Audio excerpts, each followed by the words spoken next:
Well, good evening and welcome to Tucker Carlson Tonight. 25 years ago this month exactly, Bill and Hillary Clinton took control of the Democratic Party, and they've basically run it, with a few exceptions, ever since. It's been a long time. Here's a look back. I still believe in a place called hope. I accept your nomination for President of the United States. I experimented with marijuana a time or two, and I didn't like it and didn't inhale. You could put half of Trump supporters into what I call the basket of deplorables. I did not have sexual relations with that woman, Miss Lewinsky. I can state unequivocally that, as my husband has said, these are false allegations. It depends upon what the meaning of the word is. Yes.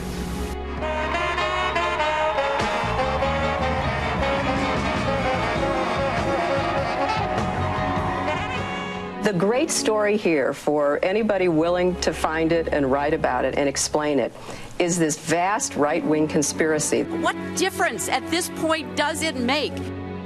I feel your pain. This was the biggest nothing burger ever. Thank you, and may God bless you and the United States of America.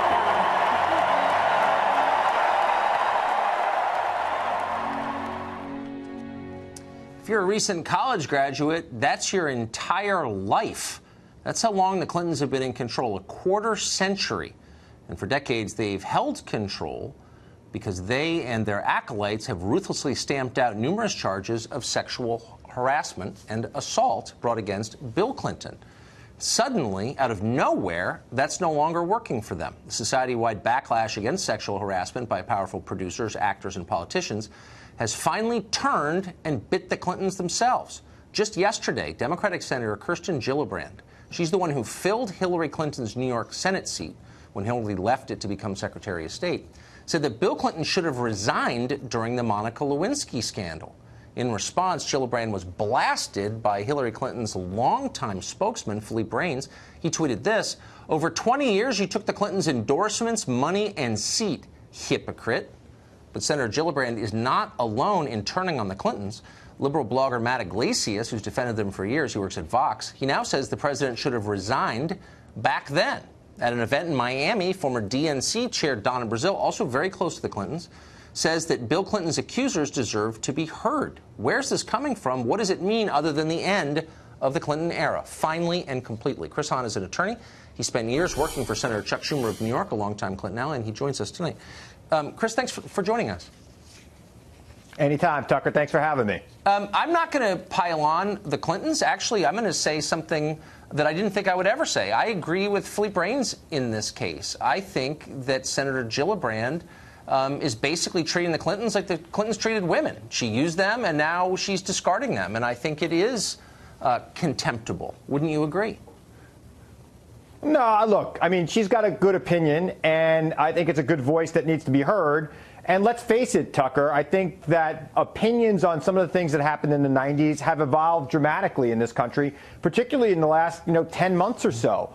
And I think that there's people looking back on what happened, not just with Bill Clinton, but Anita Hill and Justice Thomas, with a whole new light, and they are looking at the women that were involved in that. If I were much younger, you might be able to pull that over on me, because I'd be like, really? People didn't worry about rape in the 1990s? But I was there, actually.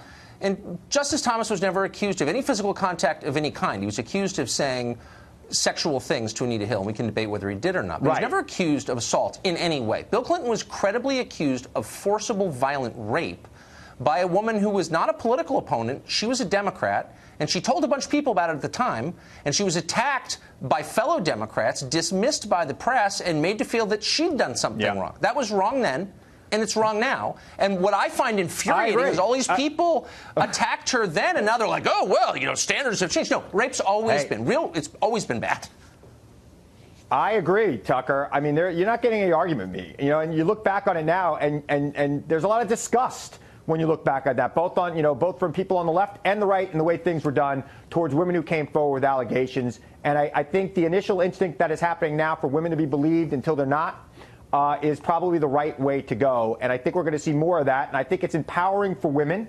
And I think that we're going to see less sexual harassment in the workplace. And we're going to see women move farther up the chain, because I think having more women in power is going to stop this altogether. And I think that's a great thing for America. Well, that's total nonsense. That's first of all, women. that's nonsense. Social science doesn't back you up, and there have been studies on this, and they don't say what you say they say. But moreover, Hillary Clinton just ran for president a year ago. She's married to the guy accused of rape, and she attacked the women who accused him of sex crimes, and she didn't do it in the 90s. She did it last year while running for president, and she's still denying it. So she wanted the most powerful job in America, and she's attacking the women. So how does your theory work exactly? Tucker, on the Clintons, I love them. I think Bill was a great president. I think she would have been a great president. They are no longer going to be the leaders of the Democratic Party. That is very, very clear at this point. In about a year and a half, we'll pick a new nominee to run for president, and he or she will be the leader of the Democratic Party going forward until they're not president or until they lose the presidential No, you're right, race. and that's an interesting conversation. No, I agree with you, and actually, I would love to have a longer conversation about which wing in the party is ascendant at this point. But I can't, we need to, and I don't want to do a week of sex stories about the Clintons, because they're off the stage. I agree with you. I hope this is the last one we ever do. They're gone. I agree with you. But Michelle Goldberg at the New York Times is not gone. She has a column there. She's totally fraudulent, a fraudulent feminist. She's writing this, quote, "Because of Broderick's allegations, Bill Clinton no longer has a place in decent society." Now, we can say Bill Clinton's off the stage. Michelle Goldberg's not off the stage. She still has a platform, and people listen to her and take her seriously. Where was she a year ago? These allegations are 20 years old. Why should we let Michelle Goldberg, this ersatz feminist, off the hook for just now recognizing rape is wrong? Like, why should I forgive her for that? I've seen Michelle Goldberg. I don't think she was writing a column for the New York Times in 1996. She was defending Hillary Clinton a year ago. I read her stuff. She was defending Hillary. We'll have to vote for Hillary. Well, look, Tucker, you're going to hold Hillary Clinton responsible for her husband's crimes? That's ridiculous. No, I'm not. I'm not actually. And by the way, I'm being as honest as I can be. Why should Michelle Goldberg? Because all of us knew. I'll tell you exactly why.